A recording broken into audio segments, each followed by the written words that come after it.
कराची में करंट लगने से हलाकतें, लोड शेडिंग में मजीद इजाफा। के इलेक्ट्रिक के नाकिस निज़ाम ने कराची वालों का जीना आज़ाब कर दिया। मुताद्दिद इलाके ऐसे हैं जिनमें गुज़िश्ता रात से बिजली नहीं है। मजीद बात करते हैं, असगर उमर हमारे साथ मौजूद हैं। असगर, बताइएगा कौन कौन से इलाके सबसे ज़्यादा मुतासिर हैं और गैर एलानिया है ये लोड शेडिंग?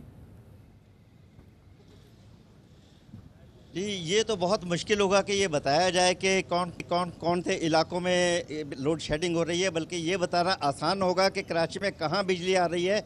वरना पूरा शहरी मुख्तलिफ वक्तों में यहाँ पर परेशान रहा है और घंटों घंटों बिजली नहीं आती है, जिसका कोई फ़ायदा नहीं होता। और बिजली के बाद जो दीगर मसाइल पैदा होते हैं पानी के और दीगर शहरी ज़िंदगी के, वो शुरू हो जाते हैं। तो ये बहुत ज़्यादा मुश्किल होगा कि ये बताया जाए। और आप समझें कि कराची में आधे से ज़्यादा शहर वो डूबा हुआ है और लोग अपने घरों में बंद हैं या कारोबार है, जो जैसा आप देख सकते हैं कि ये मसरूफ़ कारोबारी इलाका है, लाइट हाउस का कराची का अहम और मरकज़ी, जो जिसे कहना चाहिए कि बहुत ही ज़्यादा कमर्शियल इलाका है। लेकिन यहाँ हम देख रहे हैं कि लाइट गई हुई है, लोग अंधेरे में अपनी दुकानों में अंधेरा किए बैठे हैं और कोई कारोबार नहीं है और बहुत ज़्यादा लोग मुश्किल में। इसके साथ साथ अभी तक 6 अफराद की यहाँ पर हलाकतें हो चुकी हैं। कराची एक ऐसा मौजू हो चुका है कि बारिश, कराची और के इलेक्ट्रिक। अच्छा असगर, ज़रा ये बता दीजिएगा कि वो कौन कौन से इलाके हैं जहां पर गुज़िश्ता रात से बिजली नहीं है? एक तो लोड शेडिंग हो रही है, बिजली आ रही है जा रही है, लेकिन रात से कौन कौन से इलाके बिजली से महरूम हैं?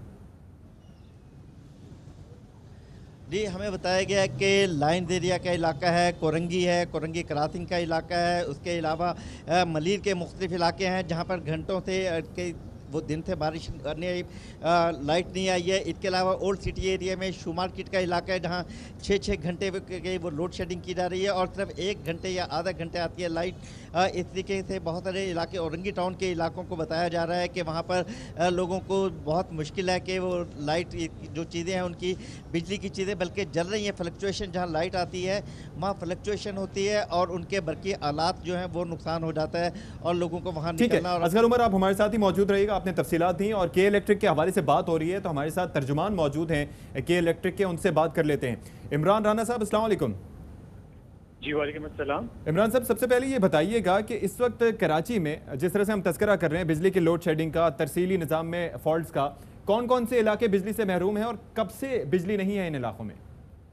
देखिए, जहाँ तक बिजली के निज़ाम का ताल्लुक है तो के इलेक्ट्रिक के हवाले से मैं आपको वाज़ेह करता चलूँ कि तकरीबन पूरे कराची के अंदर के इलेक्ट्रिक जो है वो तमाम इलाके जहाँ पर पानी जो है निकल चुका है, पानी निकाल दिया गया है, जहाँ पे दरख्त जो टूटे हुए थे और हमारे इंफ्रास्ट्रक्चर पर गिरे, और तमाम इलाके जैसे जैसे क्लियर होते गए हमारी टीमें बर वक्त उसके ऊपर कार्रवाई करती हैं और इमीडिएटली उन तमाम इलाकों की बिजली को बहाल कर दिया जाता है। जहाँ तक आपने जैसे कुछ इलाकों का नाम बताया है, अभी एक आपके जो रिपोर्टर इस बारे में भी कर रहे थे, तो मैं आपको क्लियरली बताता चलूँ कि देखिए, बहुत सारे 2 लाइन एरियाज हैं कराची के अंदर जहाँ पे पानी अभी तक ताहाल नहीं निकल सका है बारिश के बाद। तो इस सूरत हाल के अंदर लाइट को ऑन करना थोड़ा खतरनाक होता है जब तक कि पानी पूरी तरह से उन इलाकों से निकल ना जाए, जो कि ऑफ कोर्स हमारा काम नहीं है, वो मुतल्लिका इदारों का काम है। और मेरी गुजारिश ये है आपके प्रोग्राम से कि वो तमाम मुतल्लिका इदारे जिनका काम है हमारे साथ मिलकर पूरे रेन इमरजेंसी को सपोर्ट करना, वो प्लीज आज आएं इन इलाकों में से पानी। अच्छा, आपने पानी ना निकालने की बात की तो ऑब्वियसली आपकी कोऑर्डिनेशन होनी चाहिए। सूबाई वजीर इम्तियाज शेख साहब हमारे साथ मौजूद हैं। अस्सलाम वालेकुम इम्तियाज शेख साहब। वालेकुम सलाम सर, के इलेक्ट्रिक के तर्जुमान हमारे साथ मौजूद हैं। वो ये कहते हैं कि बिजली कैसे बहाल करें, लोगों की जान को खतरा है, पानी की निकासी होगी तो बिजली बहाल करेंगे, तो पानी क्यों नहीं निकाल रहे आप लोग? देखिए जी, पानी निकालने का सिलसिला जारी है। बारिश भी कहीं कहीं हो रही है तो मतलब पानी निकलता है फिर आ जाता है, तो वो एक कंटिन्यूस सिलसिला है। जब तक बारिशें होती रहेंगी पानी निकलता है। और केईसी की लाइंस में भी जब तक पानी है तो उस वक्त तक खतरनाक होता है इसको दोबारा ऑन करना। बहरहाल पूरी कोशिश हो रही है और इस पर मजीद इसको बेहतर करने के लिए मुतल्लिका इदारों को कह दिया जाएगा कि वो उसको जल्दी से इलाकों में जिनकी आपने निशानदेही की है उधर भी कर लेंगे। और लेकिन कई इसके हवाले से आज जो, तो आप अग्री करते हैं के इलेक्ट्रिक के तर्जुमान के इस दावे से कि यही वजह है बिजली की तरसील ना होने से और तवील जो लोड शेडिंग का दौरानिया है उसकी वजह यही है कि पानी की निकासी नहीं हो रही? क्योंकि आप अक्सर आवाज उठाते रहे के इलेक्ट्रिक से मुतालिक, तो अभी आप कुछ कहना चाहेंगे इससे मुतालिक? नहीं, बिल्कुल नहीं सही, ये पूरी तरह से ये खबर बिल्कुल सही नहीं है।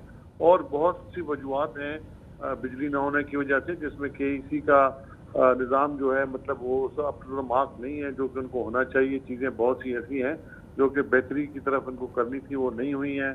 कुछ उनको फ्यूल का प्रॉब्लम था, बीच में मरकजी हुकूमत ने फ्यूल बैन कर दिया था, वो भी मसला है लोड शेडिंग का। तो मल्टीपल मसाइल हैं। लेकिन इम्तियाज साहब, वो मसाइल तो अभी उमर अयूब साहब गुफ्तगू कर रहे थे कौमी असम्बली में। उन्होंने कहा कि 30,000 मेट्रिक टन RFO दिया था, रेजिडुअल फ्यूल ऑयल दिया था, उसके अलावा तकरीबन 290 MMCFD गैस भी देते रहे। वो तो सुई सदरन ने भी इस चीज़ की तस्दीक कर दी थी। तो वो मसले अपनी जगह जो आप तस्करा कर रहे हैं वो बताया गया हुकूमत की जानिब से और मुतालिका इदारों की जानिब से कि वैसा नहीं है। लेकिन जी बिल्कुल गलत कह रहे हैं वो। मतलब आप देखें उनकी तो अपनी जमात के लोग उनके खिलाफ जाके भूख हड़ताल पे बैठ गए हैं। ये कितनी मतलब अजीब सी बात है कि उनकी पार्टी के लोग उन्हीं की अपनी हुकूमत के जो एक डिपार्टमेंट है जिसको वो कंट्रोल करते हैं, जिसकी पॉलिसी रेगुलेट करते हैं, उसके खिलाफ बैठे हुए हैं।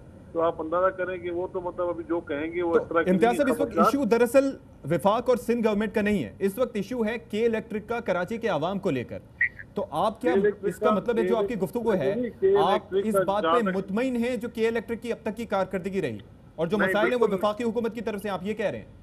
बिल्कुल मुतमईन नहीं है कि कराची इलेक्ट्रिक की जो कारकर्दगी से बिल्कुल हम मुतमईन नहीं है।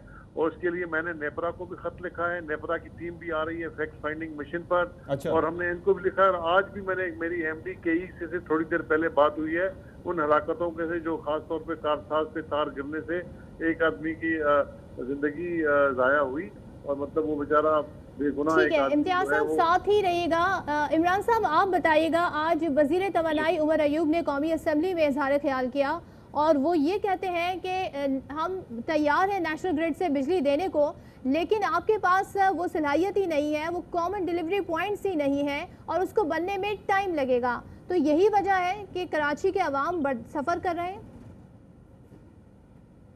देखिए, अगर ये कौमी असम्बली में इजहार ख्याल हुआ, इस बात का तस्करा हुआ है, तो ये बात की सियासत दुरुस्त है। इसके अंदर जितने भी ये प्रोसेस है, जहाँ भी ये यहाँ पे अरबों डॉलर की इन्वेस्टमेंट चाहिए होती है और इसके पीछे बहुत सारे अप्रूवल्स होते हैं। ऐसा नहीं है कि आज हम बात करेंगे और कल से बिजली आना शुरू हो जाएगी और उसको हम लोग अडॉप्ट कर लेंगे। इसके पूरा इंफ्रास्ट्रक्चर डिप्लॉय किया जाता है, जिसके अंदर ऑलरेडी हम लोगों ने कमिटमेंट दे दिए।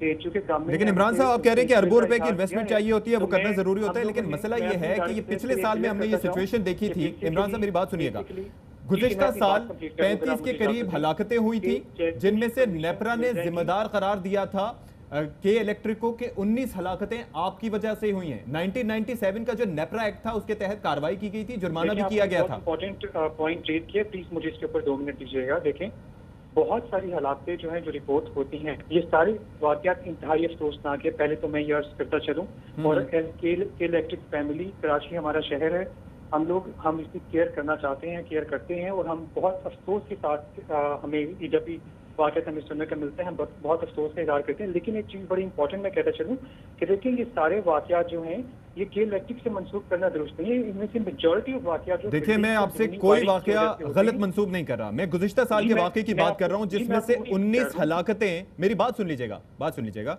19 हलाकतों के हवाले से नेपरा ने आपको कहा था कि जिम्मेदारी के इलेक्ट्रिक की बनती है। उसके ऊपर नेपरा एक्ट के तहत कार्रवाई भी की गई थी, जुर्माने भी किए गए थे। के इलेक्ट्रिक ने उस वाकये से अब तक क्या सबक सीखा? आज फिर हलाकतें हुई हैं आपकी वजह से। उसके ऊपर अभी भी तहकीकात चल रही हैं और वो बेसिकली हमें अपनी साइड से हमने अपने एविडेंसेस नेपरा को जमा करवाए हैं और इसी तरीके से तहकीकात आगे बढ़ेंगी।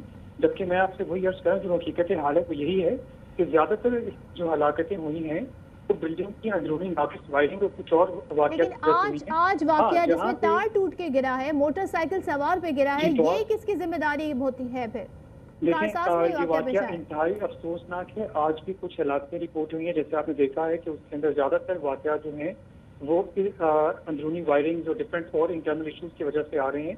एक जो वाकया जो सड़क पर पेश आया है, इसके ऊपर हम अगेन जो मुतासिरा फैमिली है उनके साथ। इमरान साहब, एक और चीज मुख्तसरन बता दीजिएगा जाते जाते कि ये जो अर्थिंग का अमल था कराची शहर में, बरसात का सबको पता है कि जून जुलाई अगस्त में मानसून आ सकती है, बारिश हो सकती है, तो ये अर्थिंग का अमल के इलेक्ट्रिक क्या मुकम्मल कर पाई इस टाइम के दौरान, इस वक्त से पहले? देखिए, सबसे पहले तो मैं आपको बताता चलूं कि आज का जो वाकया है बाहर इसमें अर्थिंग का वाकया लगता नहीं है। नहीं, मेरा सवाल आपसे अलग है। मैं जो आपसे सवाल पूछ रहा हूँ, करंट लगने में अर्थिंग का बड़ा ताल्लुक होता है। लोग पोल के पास से गुजरते हैं, पानी खड़ा हो, अर्थिंग ना प्रॉपर हुई हो, लोगों को करंट लग सकता है, उनकी जान जा सकती है। गुज़िश्ता साल ऐसा हुआ था। तो मेरा सवाल आपसे यह है प्रिसाइसली कि क्या आपने अर्थिंग का काम मुकम्मल किया इस दफा मॉनसून सीजन से पहले या इस बारिश से पहले? जी, मेजॉरिटी ऑफ एरियाज के अंदर जो है अर्थिंग का काम मुकम्मल हो चुका है। और ये मैं आपके बड़े वसूख के साथ आपको मैं बताना चाह रहा हूँ कि अर्थिंग का काम जहाँ जहाँ होना चाहिए था, जहाँ मुकम्मल नहीं हुआ था लास्ट ईयर में, वहाँ जहाँ पे हमारा इलेक्ट्रिसिटी का इंफ्रास्ट्रक्चर जो वो चोरी हुआ था, हमने उसको दोबारा से इंस्टॉल किया है। उसके अंदर अच्छी खासी हमने पिछले साल में करीबन रफली 12 अरब रुपए से ज्यादा की इन्वेस्टमेंट की है और वहाँ पे अर्थिंग का काम कंप्लीट किया है। इक्का दुक्का इलाके जहाँ पे हमें परमिशन स्टेट से मिली है वहाँ पे वो काम जारी है और वो बहुत ही कम। इम्तियाज शेख साहब भी हमारे साथ है। सर, क्या कहिएगा, हर साल ये मसला आता है और इस तरीके से करंट लगने के वाकयात में लोग अपनी जान से चले जाते हैं, पानी भी खड़ा रहता है सड़कों पे। अब के इलेक्ट्रिक के मसाइल भी हैं और हम देखते हैं दुनिया भर में ऐसा होता है, अगर के इलेक्ट्रिक से नहीं सही काम हो रहा तो कोई दूसरी कंपनी क्यों नहीं ले आते आप लोग, एक से ज्यादा कंपनीज क्यों नहीं आ जाती, ताकि कंपटीशन भी हो और फिर लोगों को बेहतर सर्विस भी मिल सके। देखिए जी, बिल्कुल आपकी बात सही है और ये नेपरा का काम है और फेडरल गवर्नमेंट का काम है और फेडरल गवर्नमेंट तो उसमें इसका शेयर है 29 या 30%। आपकी रिप्रेजेंटेशन मौजूद है, कौमी असेंबली में भी मौजूद है, जो कायमा कमेटी है उसमें भी मौजूद है, वहाँ पे मामला क्यों नहीं उठाया जाता? कोई भी मौजूद नहीं है जी। आप सुने ना बात, आप दूसरों की बात भी सुना करें। सिंध गवर्नमेंट की कोई नुमाइंदगी कराची इलेक्ट्रिक में नहीं है। इनका पूरे का पूरा कंट्रोल फेडरल गवर्नमेंट के पास है या नेपरा के पास। कौमी असेंबली की कायमा कमेटी में ये मामला उठाया गया कभी? बिल्कुल उठाया गया। ये कौमी असेंबली में उठते हैं, कई दफा है। अभी भी नेपरा आ रही है, मैंने नेपरा को बुलवाया है फाइंडिंग के लिए और कार्रवाई होनी चाहिए। 19 लोग मर गए थे लास्ट टाइम जब सारे बेगुनाह इसमें मतलब तारों की वजह से। तो नेपरा को फौरन कार्रवाई करनी चाहिए थी, सिर्फ जुर्माना लगाने से एक मसला हल नहीं होता। इम्तियाज शेख साहब, ये जरा फरमा दीजिएगा, आप वजीर तवानाई हैं, कराची 70% रेवेन्यू जनरेट करता है मुल्क भर के लिए, पाकिस्तान का सबसे बड़ा शहर है और मुआशी हब भी है। तो यहाँ पर अगर के इलेक्ट्रिक के महकमे में आपकी आवाज़ नहीं सुनी जाती तो फिर आप जो वजीर तवानाई हैं उसका क्या फ़ायदा? देखिए जी, फायदा ये है कि मेरा ये रोल फेडरल गवर्नमेंट का है। अगर फेडरल गवर्नमेंट नहीं कर सकती तो हमारे हवाले करा के दिखाती, तो ये उनकी नाअहली है और वो इसमें इनका नोटिस लेना चाहिए, इनको इधर आना चाहिए, क्योंकि वो कंट्रोलिंग अथॉरिटी उनके पास है। अगर कंट्रोल नहीं संभाल सकते हमारे हवाले कर, हम संभालेंगे, हम मतलब इसको ठीक करके देंगे। लेकिन ये है कि पूरे का पूरा चीज जो है नेपरा के पास है। कानून भी होता है ना, ये एक लॉ है, लॉ के तहत रेगुलेटर इनका नेपरा है।